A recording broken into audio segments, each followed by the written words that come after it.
Hello everyone, my name is Margot Whitney and welcome to my webinar on the High Priestess, Key 2. Surrounded by the color blue, the High Priestess is representative of the soul and of the subconscious plane of mental activity. According to the color chart, the color blue signifies water, memory, receptivity, and reflection. The source of all the rivers and pools of water in the cards come from this card. So let's get started.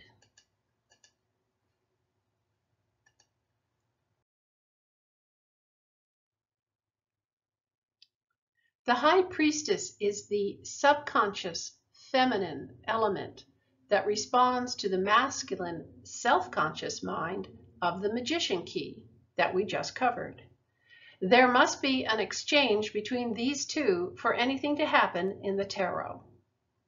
The Hebrew letter assigned to this card is Gimel, which is G in English and means camel. The name Gimel signifies travel and communication. In that regard, the subconscious mind is then the agency of telepathic communication.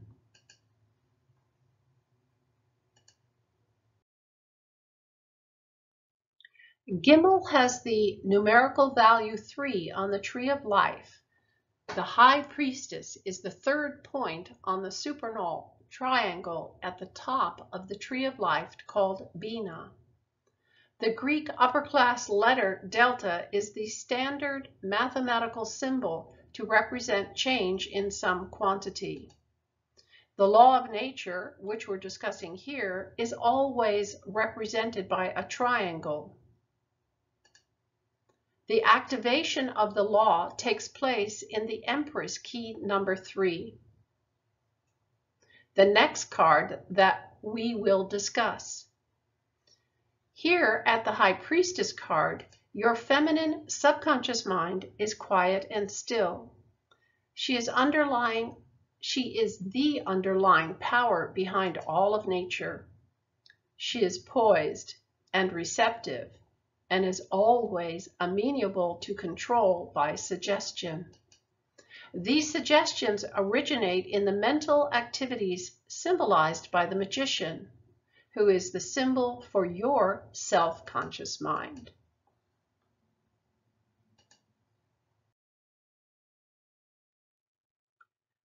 The scroll on her lap, identified as Torah, contains the record of everything in the universe. Plus, Torah is the word for the law of nature, which lays out how this universe works, if you have eyes to see. She's like the internet on steroids. The whole point of our effort here is to learn how to manipulate this law from the point of view of the magician. So let's get to know this powerful lady a little better.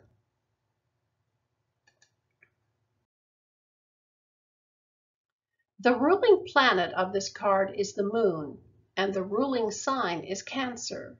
The identity of this card is soul, or the subconscious mind. Her path of wisdom on the tree of life is number 13, called Uniting Intelligence. What does the card tell us about her? First, she is the virgin goddess in the ancient worlds. She is the Egyptian goddess, Isis, veiled. You will meet her again on key 17, the star, as Isis, Uranus, unveiled. Astrologically, she represents the moon. Her crown is of silver metal of the moon, constructed of 3 moons, waxing, waning, and full. She sits within a temple. The gray veil behind her is the veil before the inner sanctuary. The gray color refers to the union of opposites, black and white, the color of wisdom. The pomegranates, symbol of femininity, and the palms, symbol of masculinity, suggest a union of positive and negative forces. symbolizing again her position as the uniting intelligence.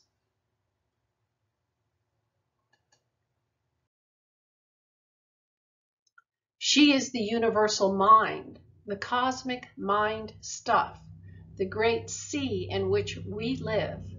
So Isis is all of Mother Nature, not just the feminine aspect. Water represents the nature of mind. It holds everything in solution, all possibilities. Her number 2 is a symbol of replication and memory, the basic function of the subconscious mind. It also suggests the negative acts of deception and illusion. How is that so? She is a recording device that records everything coming from the self-conscious mind, is completely amenable to suggestion, and then multiplies its observations ad infinitum, for better or worse, in your life.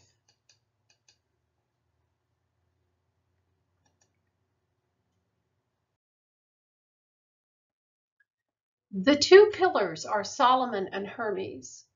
The white pillar displays the letter Yod, initial of the word Joachim, father of Mary. On top of the pillar is fire, our tool, willpower. The black pillar displays the letter Beth, initial of Boaz, husband of Ruth. For strength, Boaz is rooted in resistance or inertia. On top of the pillar is water, the passive polarity, and our tools, imagination and knowing. The white pillar is positive and the black pillar symbolizes negativity. The High Priestess sits between and is the equilibrating power between activity and inertia, between the light and the darkness. Here we find a reference to the Book of Creation, chapter 3, once again. We have the High Priestess sitting in between the 2 scales of water and fire. No action has taken place yet, as the High Priestess is a virgin. These 2 great pillars represent the polarity in nature, which is the means of productivity. The virgin sits between them to show that truth is found between opposite extremes. All action is rooted in the opposite of forces, whether physical or spiritual. Between these is the veiled entrance to the holy place of God.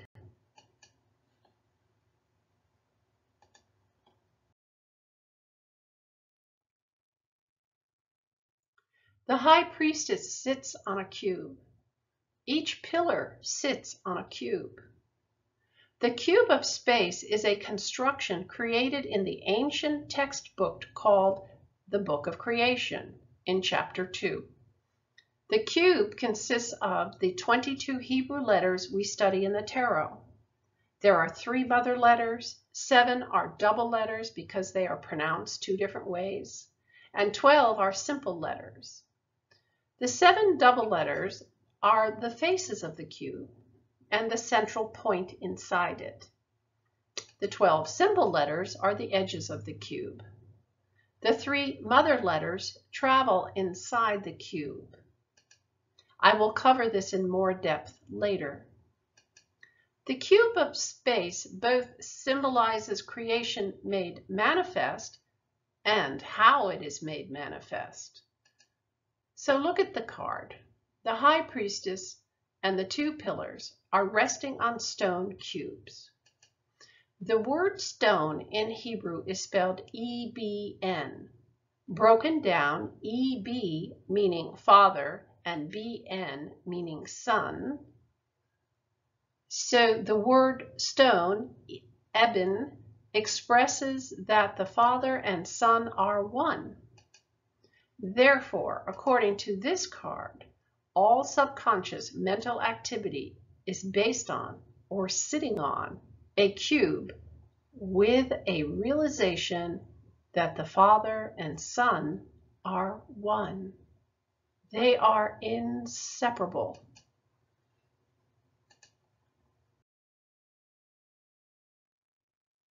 The letter Gimel is a Hebrew double letter, pronounced 2 different ways, and rules peace and strife. Good to know. Your ability to use your willpower determines the extent to which you can maintain the balance between peace and strife in your life.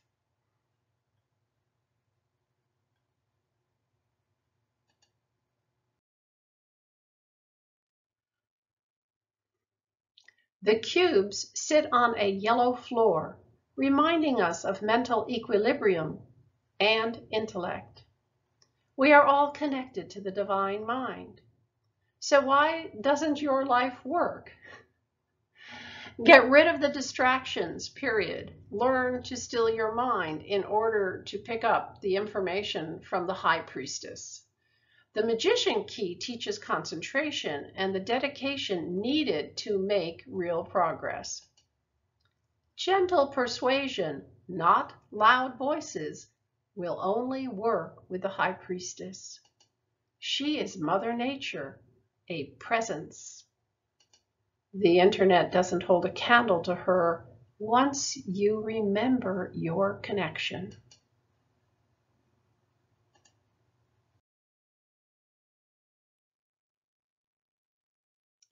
Do not be fooled into believing that you're living on the physical plane. You receive input from the material, but you live in the mind. Yes, you have a brain, but you are mind. You must be clear about this for any of this to make sense to you. That clarity will come as you move along in your journey. The world around you is a mental creation, something you can imagine, is real. Mind is totally impressionable. Thoughts have weight and value.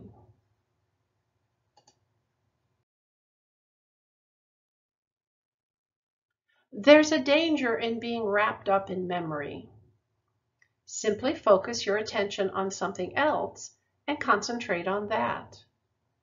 Focus on something new, different. Remember Krishna in the Bhagavad Gita? He told Arjuna that in order to get himself out of his karma, he needed to place his mind in a completely different direction from what bugged him or what pleased him. Krishna simply had Arjuna concentrate on Krishna. It cut the karmic string. The inner self will always urge you to find your own path. I will be posting a few simple concentration and meditations exercises to help you with this. If you have any questions or comments, I would love to hear them. You are also welcome to visit my website called gates-of-light.com, Traveling Through the Tarot. You will find information there about symbols, planets, the zodiac, signs, and colors. It also has a few meditation and concentration exercises that you may like. Thank you, everyone, for listening.